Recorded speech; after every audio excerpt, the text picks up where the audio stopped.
wants to have to deal with a mass casualty combat search and rescue where there's potentially no survivors. It's one of those sites that you don't ever want to see, and once you see it, you'll never forget it. You know there's Taliban or someone around. Your life is on the line, along with everyone else. We're going to do everything we can to save whoever's out there. June 28, 2005 was marked as one of the darkest days for Navy SEALs. An elite raid in the dangerous mountains of Afghanistan turned into one of the most tragic missions in recent U.S. history.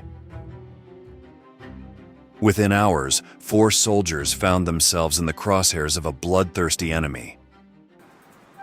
Deep in Afghanistan, the Taliban ambushed a US Navy SEAL team, who are now in mortal danger. The Navy SEALs were overwhelmed by enemy fire coming from all directions. Gunfire echoed through the mountains, creating an environment in which death seemed the only possible outcome. In this new military force video, we will explore the complex rescue attempt of this elite group, a chronicle of blood and chaos that shows the harsh reality of combat and the human cost of war. Get ready to learn all about one of the most desperate rescues of the 21st century. Let's get started. Over the years, the conflict in Afghanistan became a prolonged fight against insurgents and local militias. US and NATO forces faced a highly equipped enemy, using guerrilla tactics in the mountainous and hostile terrain of the Middle East.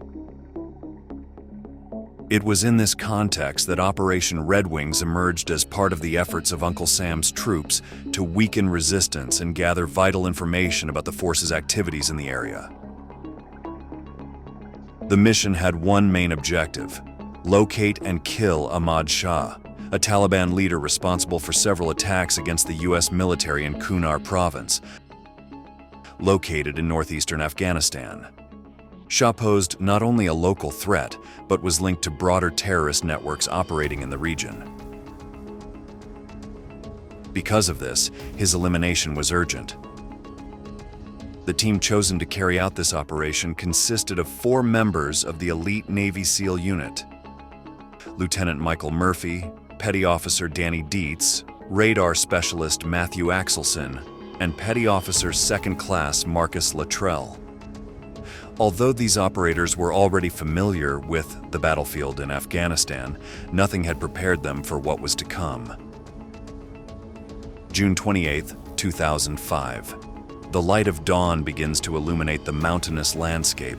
The soldiers advance through the terrain, trying to remain unnoticed until suddenly the silence is torn by the sound of gunfire.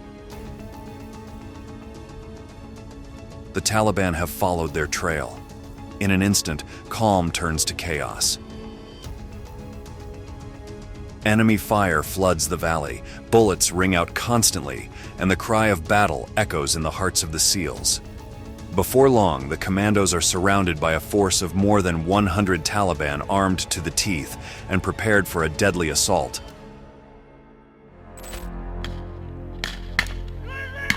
Hey, pick up range! Pick up range!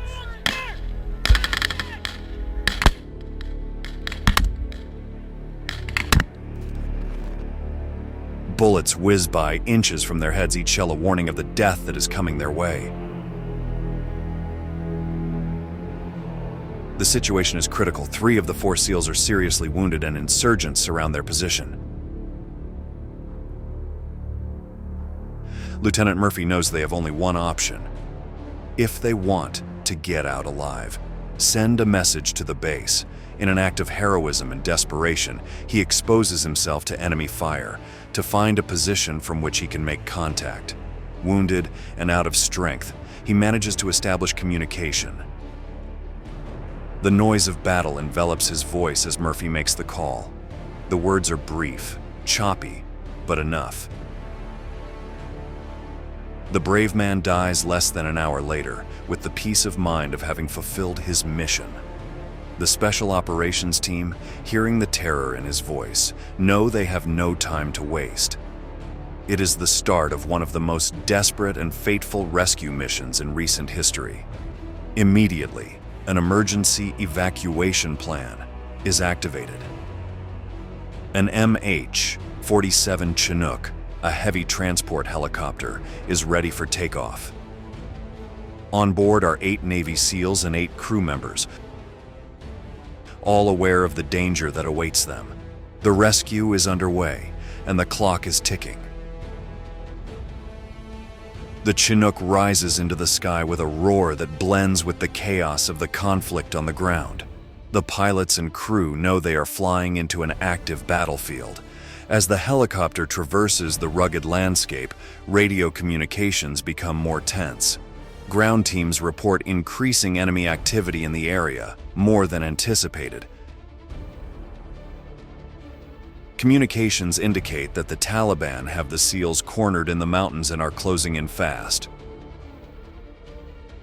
But the helicopter continues on its course, confident in its armor and the experience of its crew.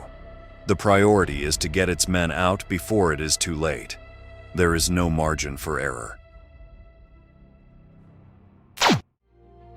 The Chinook is minutes away from its target when suddenly the air tenses, almost like a fatal omen. In the shadow of those mountain peaks, something worse is waiting for them. A Chinook, packed with Special Operations troops, sets off to extract them in broad daylight.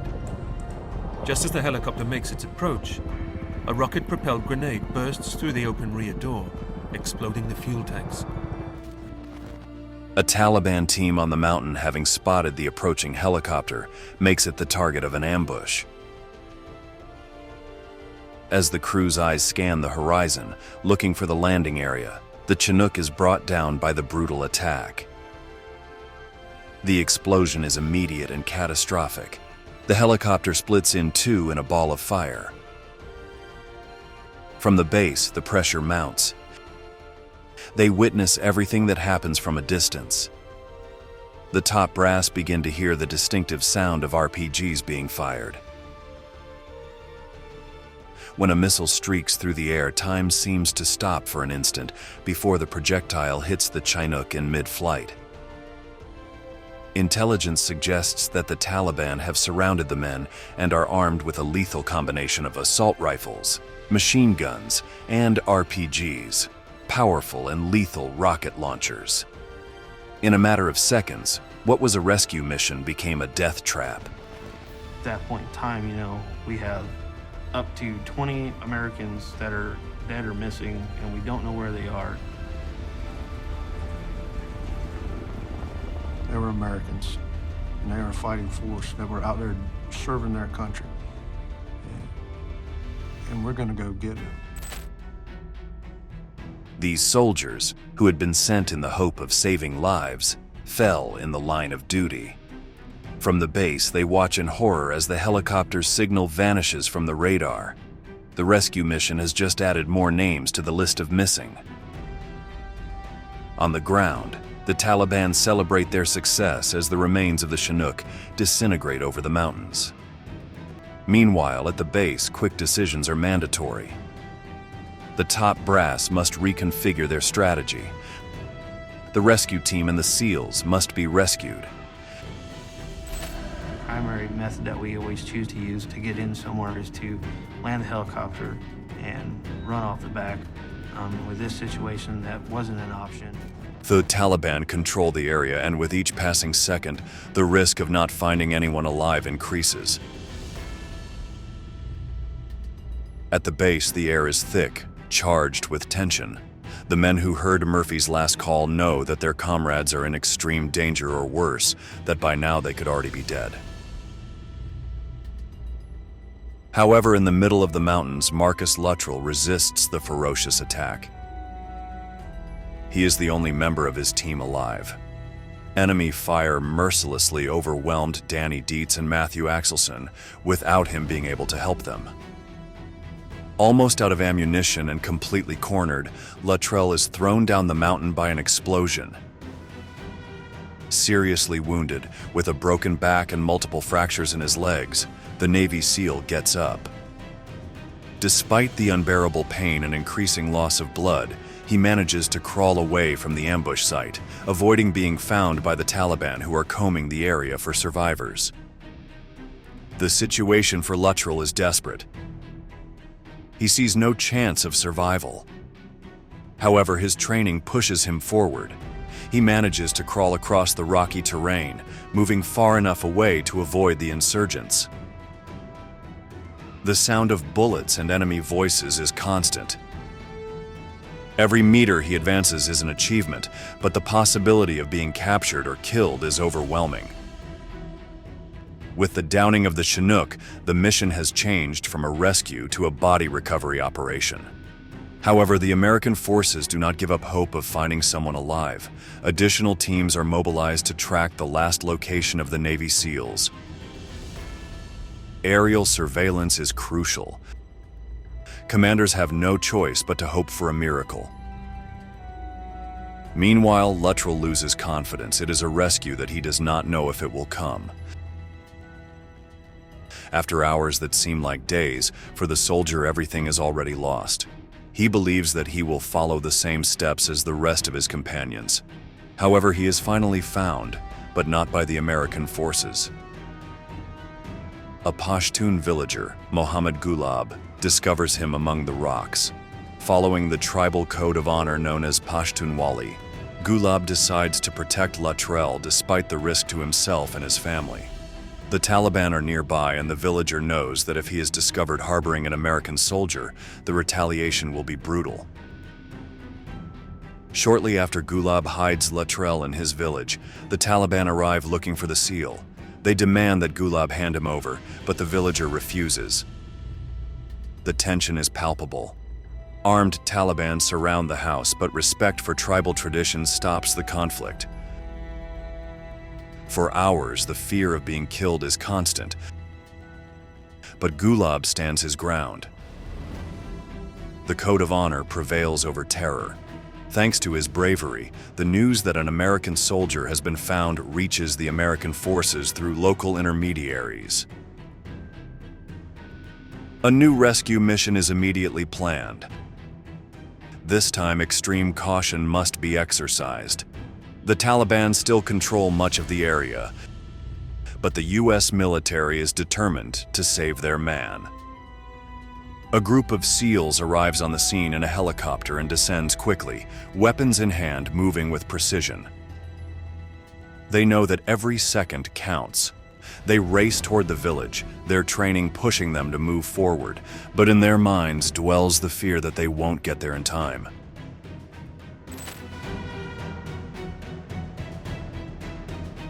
The information that's being passed down was that there's an American being hidden, so we start searching the buildings. Get back, get down! We assumed that the village was like any other village, and we just started clearing it as an unknown threat, so we started kicking in doors.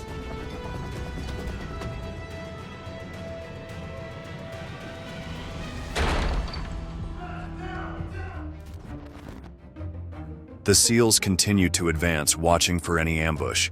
They ask each villager where the American soldier was. As they reach a house, they see people pushing a man. It is Marcus Luttrell. He is barely conscious, covered in wounds and dust, but breathing. The relief is immense, but the mission is not over. The commandos quickly secure the area, while one of the SEALs kneels next to Luttrell, checking his wounds. They have come for him, and they are going to get him out of there alive. Within minutes, they return to the helicopter.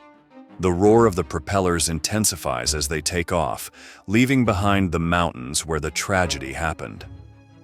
Marcus Luttrell is successfully evacuated. He is seriously injured, dehydrated, and traumatized, but alive. As the aircraft takes him to a military hospital, the reality that he has survived begins to set in. Despite the devastation and the loss of so many comrades, this soldier has managed to survive one of the most brutal ambushes of the war in Afghanistan. With the survivors safe, American forces focus on bringing the remains of the fallen soldiers home. The bodies of Michael Murphy, Danny Dietz, and Matthew Axelson, along with those of the men who died in the downing of the Chinook, are finally returned to their country. And miraculously, there is only one voice left that can tell the tragedy in first person: Marcus Luttrell. I didn't kid myself. I didn't tell myself that I was gonna make it out of there. But I did tell myself that my boys were coming to get me. If I could hold out, it'd be okay. That's what I did. Just waited, no matter how long it took. Operation Red Wings has left deep scars not only on this SEAL, but on the entire American military community. It is a brutal reminder of the risks and sacrifices that special forces face in their most dangerous missions. The rescue operation, though mostly tragic, represents a testament to the brotherhood that unites men on the battlefield. As Luttrell was brought home, the weight of being the only survivor loomed over him. A burden he will carry on his shoulders for the rest of his life. Marcus survived to tell the story of his brothers in arms, soldiers who in the mountains of Afghanistan fought and died bravely. That is how this video ends. We say goodbye until a new and spectacular installment of Military Force. We invite you to subscribe to our channel to receive future news about the war in Afghanistan. Thank you for joining us, and see you next time.